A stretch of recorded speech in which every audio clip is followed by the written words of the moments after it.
अस्सलाम वालेकुम dear students. जैसा कि आप जानते हो, हम पढ़ रहे थे बायोलॉजिकल क्लासिफिकेशन, जिसमें हमने दो सिस्टम्स ऑफ क्लासिफिकेशन, प्रैक्टिकल और आर्टिफिशियल क्लासिफिकेशन की बात की है।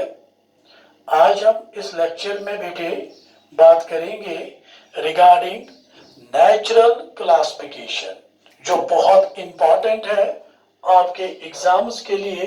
That is natural classification.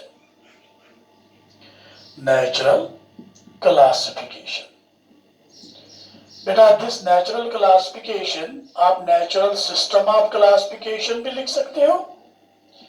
बेटा, इन नेचुरल क्लासिफिकेशन में हम प्लांट्स को बेटा क्लासिफाई करते हैं ऑन द बेसिस ऑफ, हम प्लांट्स को क्लासिफाई करते हैं on the basis of complete morphological characters. ये वाली बात मेरे बेटे इंपॉर्टेंट है, कंप्लीट मॉर्फोलॉजिकल कैरेक्टर्स। यानी बेटे, इन नेचुरल क्लासिफिकेशन हम प्लांट्स को क्लासिफाई करते हैं on the basis of there complete morphological characters. हम सारे मॉर्फोलॉजिकल कैरेक्टर्स को अंडर कंसिडरेशन लेके प्लांट्स को क्लासिफाई करते हैं इन नेचुरल क्लासिफिकेशन। जबकि आपको बेटे याद होगा, आर्टिफिशियल क्लासिफिकेशन में हमने प्लांट्स को क्लासिफाई किया था on the basis of 1 or 2 morphological characters, but here in natural classification मेरे बेटे, we classify plants on the basis of their complete morphological characters। ये भी याद रखो बच्चों कि natural classification is believed to be best system of classification. बेटा, natural classification को हम मानते हैं बेस्ट सिस्टम ऑफ क्लासिफिकेशन। अब आप कहोगे सर क्यों? Because it reflects natural similarities and dissimilarities among plants. Because it reflects natural similarities and dissimilarities, natural similarities and dissimilarities among plants। इसीलिए हम नेचुरल क्लासिफिकेशन को मानते हैं best system of classification, because it shows natural similarities and dissimilarities among plants। बेटा, इन natural classification जो plants एक ही group में होंगे, दे show large number of similarities. इस क्लासिफिकेशन के अकॉर्डिंग जो प्लांट्स एक ग्रुप में होंगे, दे हैव मनी सिमिलरिटीज, जैसा कि आप देखते हो बेटे, इन आर्टिफिशियल क्लासिफिकेशन में जो प्लांट्स एक ग्रुप में होंगे, उनके दरमियान एक या दो सिमिलरिटीज होंगे और बहुत सारी डिसिमिलरिटीज होती है।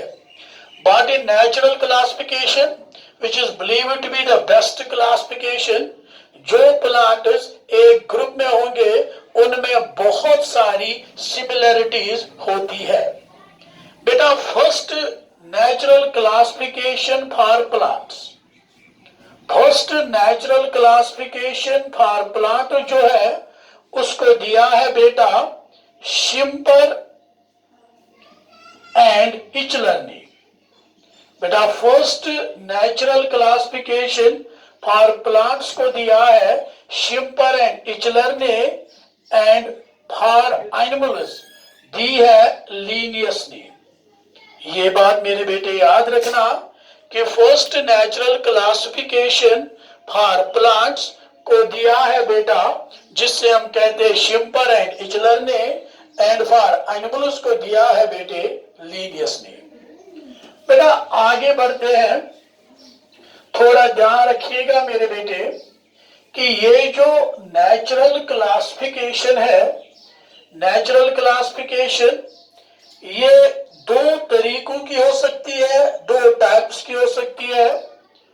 One is which is called natural, one is which is called natural non-phylogenetic।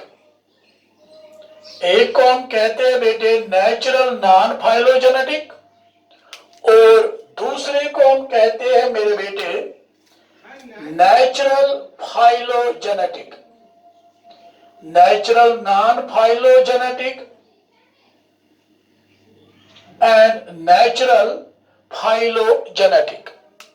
बेटा नेचुरल नॉन फाइलोजेनेटिक में जैसा कि वो खुद कह रहा है मेरे बेटे कि in natural non phylogenetic phylogeny is not considered. याद रखिएगा फाइलोजेनी का मतलब है evolution, phylogeny is not considered. इसमें हम फाइलोजेनी को कंसिडर नहीं करते हैं, इसमें हम प्लांट्स की क्लासिफिकेशन बेटे करते हैं ओनली ऑन मॉर्फोलॉजी। यानी यहां पे हम प्लांट्स की क्लासिफिकेशन करते हैं only on the basis of morphological characters. यहां फाइलोजेनी को हम कंसीडर नहीं करते हैं मेरे बेटे। Natural phylogenetic sometimes simply called phylogenetic classification. यहां पे हम प्लांट्स को क्लासिफाई करते हैं on the basis of morphology and phylogeny, जिसका मतलब यह है मेरे बेटे कि नेचुरल नॉन फाइलोजेनेटिक में only morphology is considered, phylogeny is not considered. In natural phylogenetic जिगर मेरा मॉर्फोलॉजी और फाइलोजेनी दोनों को हम कंसिडर करते हैं फॉर क्लासिफिकेशन ऑफ प्लांट्स। ये भी याद रखना in phylogenetic classification plants are arranged on the basis of evolution. यहां पे बेटा प्लांट्स आर अरेंज्ड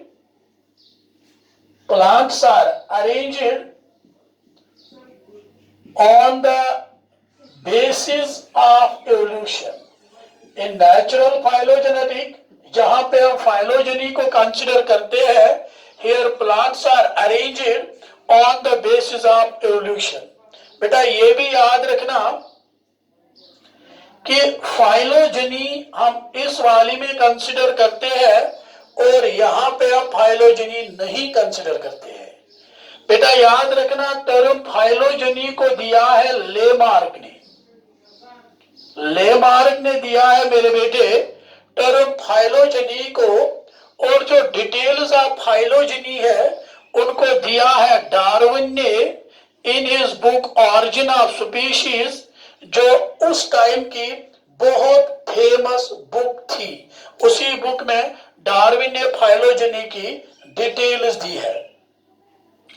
बेटा अगर आप याद रखोगे, मैं नेचुरल फाइलोजेनेटिक और फाइलोजेनेटिक क्लासिफिकेशन की बात कर रहा हूं कि इसमें हम मॉर्फोलॉजी और फाइलोजेनी दोनों को कंसिडर करते हैं। Here phylogeny is an important aspect. बेटा इस लिहाज से मुझे एक साइंटिस्ट याद आ रहा है जिसका नाम है तख्ता जान। तख्ता जान बेटा एक सोवियत अमेरिकन बॉटनिस्ट है, सोवियत अमेरिकन बॉटनिस्ट है। 20th सेंचुरी के बहुत इंपॉर्टेंट साइंटिस्ट है जिसकी इंटरेस्ट प्लांट एवोल्यूशन में थी। बहुत प्लांट एवोल्यूशन पे इसने बहुत काम किया है। पैलियो बॉटनी पे इसकी इंटरेस्ट थी, मॉर्फोलॉजी में इसकी इंटरेस्ट थी। बहुत इंपॉर्टेंट फिगर है 20th सेंचुरी की। इसका एक कोट मुझे याद आता है। तख्ता जान ने कहा है क्लासिफिकेशन में फाइलोजेनी बहुत इंपॉर्टेंट है। जब भी हम प्लांट्स की क्लासिफिकेशन करेंगे हमें फाइलोजेनी को कंसीडर करना ही करना है। तख्ताजान का कहना है बिना फाइलोजेनी के क्लासिफिकेशन मायने नहीं रखती है। यानी जिगर मेरा फाइलोजेनी का क्लासिफिकेशन में इंक्लूड करना बहुत जरूरी है। तख्ताजान के मुताबिक एक क्लासिफिकेशन का कोई भी माना नहीं है, एक क्लासिफिकेशन कुछ भी नहीं है विदाउट फाइलोजेनी, जिसको तख्ताजान ने इस कोटेशन में समेटा। ए classification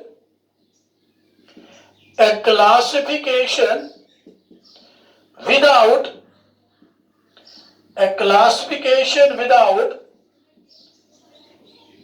phylogeny is like a bone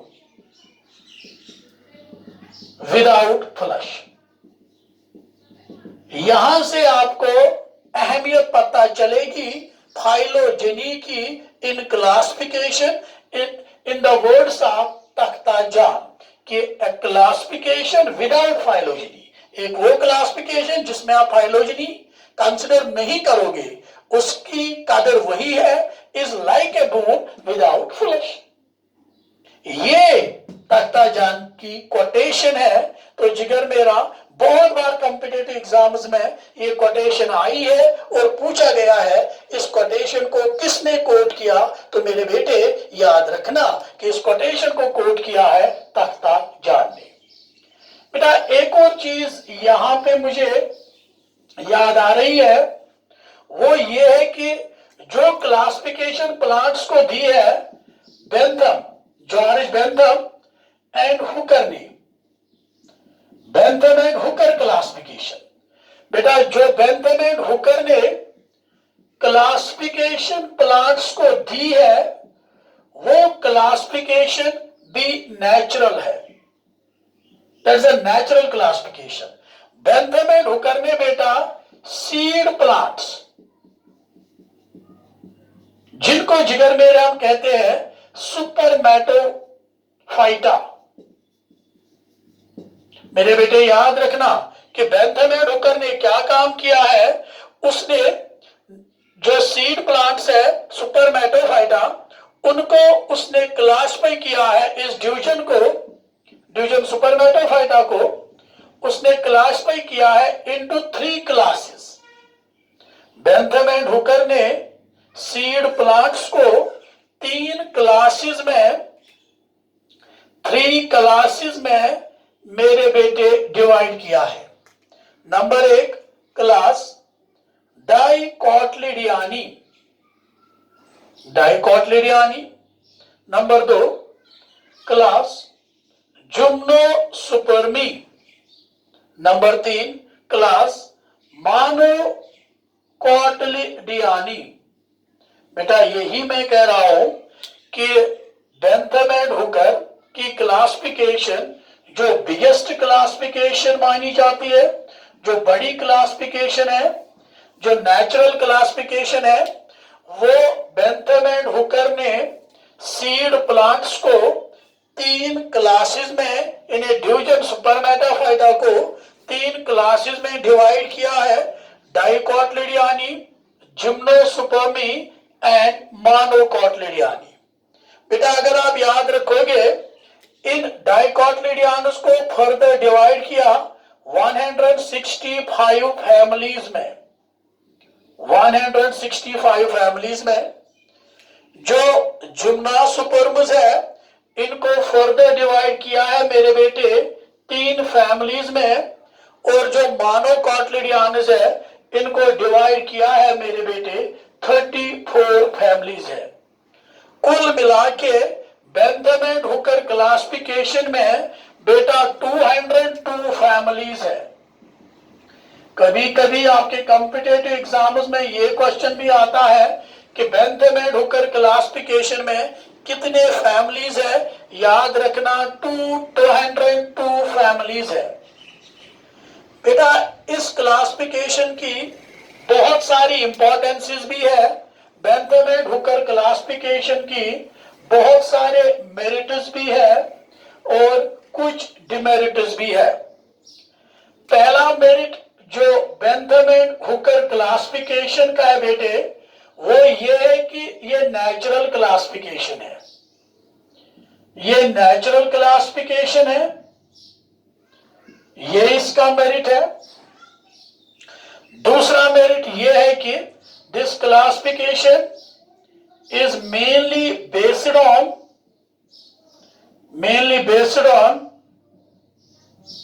floral characters, flower के कैरेक्टर्स पे डिपेंड है ये क्लासिफिकेशन। नंबर 3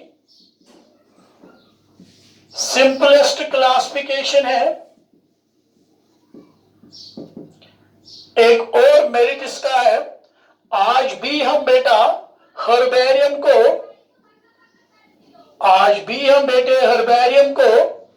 अरेंज करते हैं।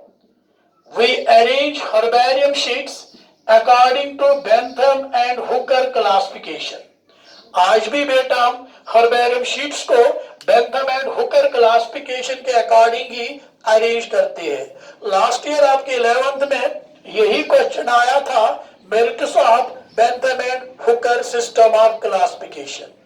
बेटा इस क्लासिफिकेशन का सबसे बढ़िया जो डिमेरिट है, जो इसका सबसे बड़ा डिमेरिट है, वो ये है कि इस क्लासिफिकेशन में एवोल्यूशन को कंसीडर नहीं किया गया है। इस क्लासिफिकेशन में एवोल्यूशन को कंसीडर नहीं किया गया है।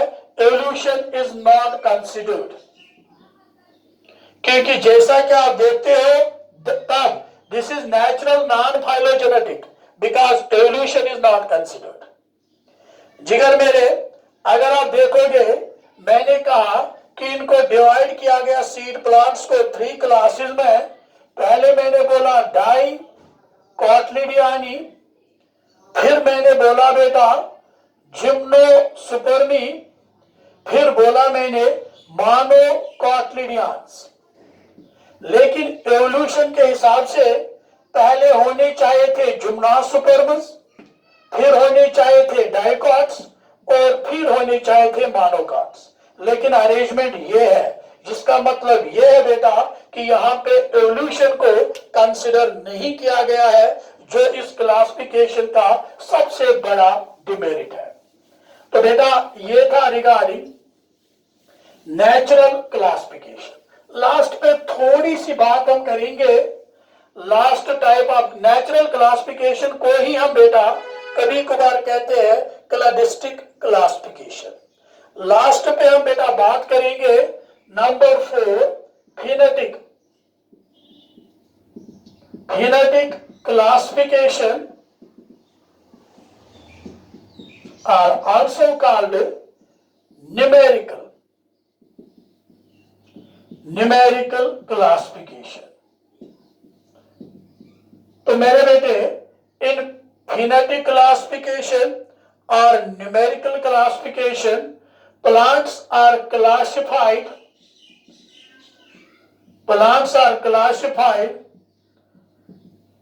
on the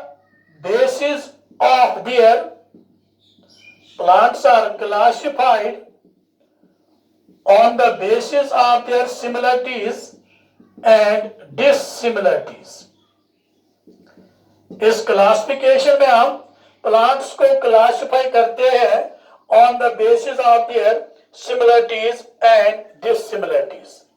बेटा आजकल कंप्यूटर्स की मदद से इस क्लासिफिकेशन को बनाना बहुत इजी हो गया है।